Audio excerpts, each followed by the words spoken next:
इस वीडियो में हम देखेंगे कि पावर बीआई को कैसे अपनी मशीन पे इंस्टॉल किया जाता है और उसके बाद इंस्टॉलेशन के बाद जब भी आपको कोई प्रोजेक्ट स्टार्ट करना हो एज अ बिजनेस एनालिस्ट तो आप पावर बीआई में किन सेटिंग्स और एडजस्टमेंट का ख्याल रखेंगे।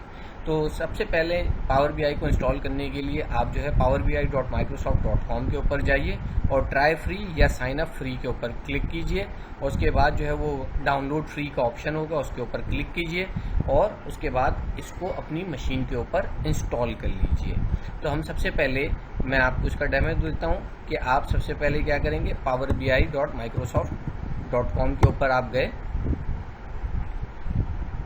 और यहाँ पे या तो ट्राई फ्री पे क्लिक करें या स्टार्ट फ्री के ऊपर क्लिक करें या प्रोडक्ट्स में जाइए और प्रोडक्ट में जाके पावर बीआई डेस्कटॉप के ऊपर क्लिक कीजिए और क्लिक करने के बाद डाउनलोड फ्री पे क्लिक कीजिए और अपनी मशीन पर इस पावर बीआई को इंस्टॉल कर लीजिए। लेकिन आपकी मशीन जो है उसके ऊपर ऑपरेटिंग सिस्टम विंडोज़ 7 भी इंस्टॉल हो सकता है, विंडोज़ 8 भी इंस्टॉल हो सकता है और विंडोज़ 10 भी इंस्टॉल हो सकता है। जो कि अगर आपको नहीं पता कि मेरे पास कौन सी विंडोज़ इंस्टॉल है और वो 32 बिट वर्जन विंडोज़ है या 64 बिट वर्जन मशीन है आपकी, तो वो मालूम करने के लिए आप यहाँ पे विंडोज़ के साथ ही ये सर्च का ऑप्शन होता है, यहाँ पे जाके आप लिखिए सिस्टम इंफॉर्मेशन और ये यहाँ पे आपके पास ओपन हो जाए, क्लिक कीजिए, ये ओपन हो जाएगा। अब आप देखिए operating system name Microsoft Windows 10 pro मेरे पास इंस्टॉल है और मेरे पास सिस्टम टाइप, इसको अगर आप चेक करें तो मेरे पास x64 लिखा हुआ है। x64 का मतलब है कि मेरे पास 64 बिट की विंडोज़ इंस्टॉल है या मेरी मशीन जो है वो 64 बिट मशीन है और मेरे पास विंडोज़ 10 इंस्टॉल है। तो आप जो है अपनी मशीन के हिसाब से, अगर आपके पास यहाँ पे विंडोज़ 8 है, विंडोज़ 7 है या विंडोज़ 10 है, विंडोज़ 10 के हिसाब से आप अपनी मशीन पे इंस्टॉल करेंगे या जो आप डाउनलोड सेलेक्ट करेंगे वो विंडोज़ 10 के लिए सेलेक्ट करेंगे या विंडोज़ 7 के लिए सेलेक्ट करेंगे या विंडोज़ 8 के लिए सेलेक्ट करेंगे। और इसी तरीके से जो डाउनलोड फाइल है वो आपकी 64 बिट है या 32 बिट है। 64 के लिए 64 लिखा होता है और अगर आपकी 32 बिट है तो यहाँ पे x86 लिखा होगा। x86 का मतलब है आपकी मशीन 32 बिट है। जब आप उसको डाउनलोड कर लेंगे, डाउनलोड करने के बाद आप उसको इंस्टॉल कर लीजिए। मैंने इस मशीन के ऊपर ऑलरेडी इंस्टॉल किया हुआ है तो मैं डायरेक्ट जाके यहाँ पे लिखता हूँ पावर बीआई और ये पावर बीआई मेरे पास जो है वो लोड हो जाएगा। तो हमने क्या किया, हमने किया powerbi.microsoft.com के ऊपर गए, वहाँ पे हमने डाउनलोड फ्री किया।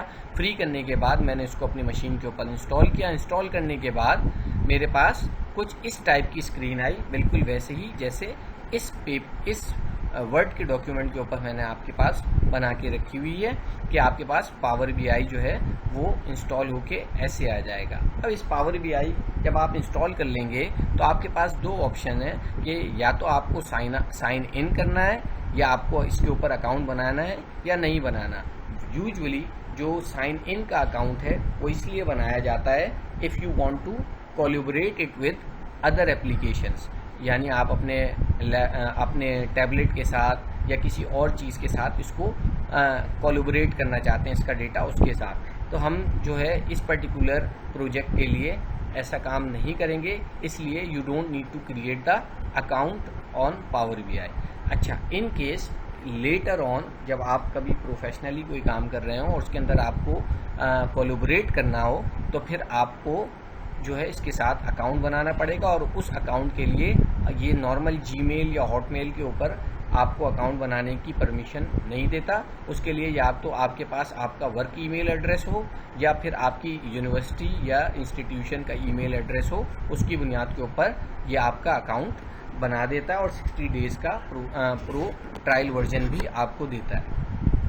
You don't need to sign in और register for a Power BI Pro account to access Power BI desktop. You can just simply close this window. इस विंडो को आप जस्ट क्लोज कर दें for this particular project. Sign in is only required to access the sharing and collaboration tools available through Power BI service and वो जो है app.powerbi.com के through भी आप एक्सेस कर सकते हैं। जब अगर आपको यहाँ पे अकाउंट बनाना हो, उस अकाउंट बनाने के लिए आपको वर्क ईमेल एड्रेस या अपनी यूनिवर्सिटी का ईमेल एड्रेस यूज़ करना होगा।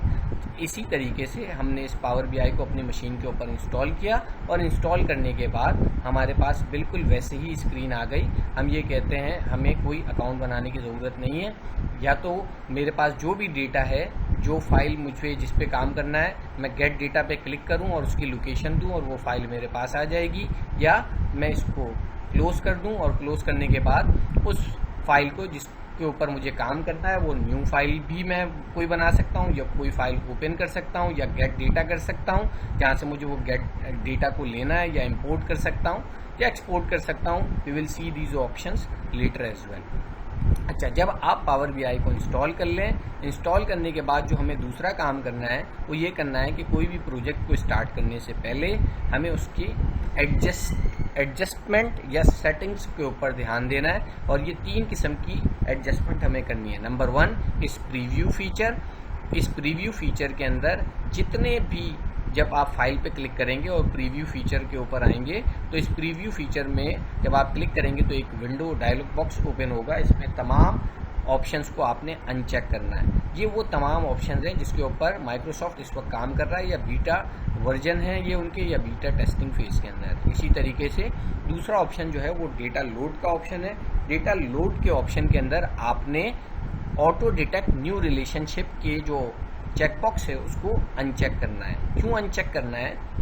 वो इसलिए अनचेक करना है कि पावर बीआई जो है इतना इंटेलिजेंट है कि जब भी आप उसको कोई फाइल देते हैं तो वो ऑटोमेटिकली उसके दरमियान उसके जो कॉलम्स या उसके जो हेडर्स हैं उसके दरमियान कोई रिलेशनशिप बनाने की कोशिश करता है, या दूसरी फाइल्स के साथ अपना रिलेशनशिप बनाने की कोशिश करता है, और हम ये रिलेशनशिप खुद बिल्ड करेंगे, इसलिए हम इस ऑप्शन को अनचेक कर देंगे।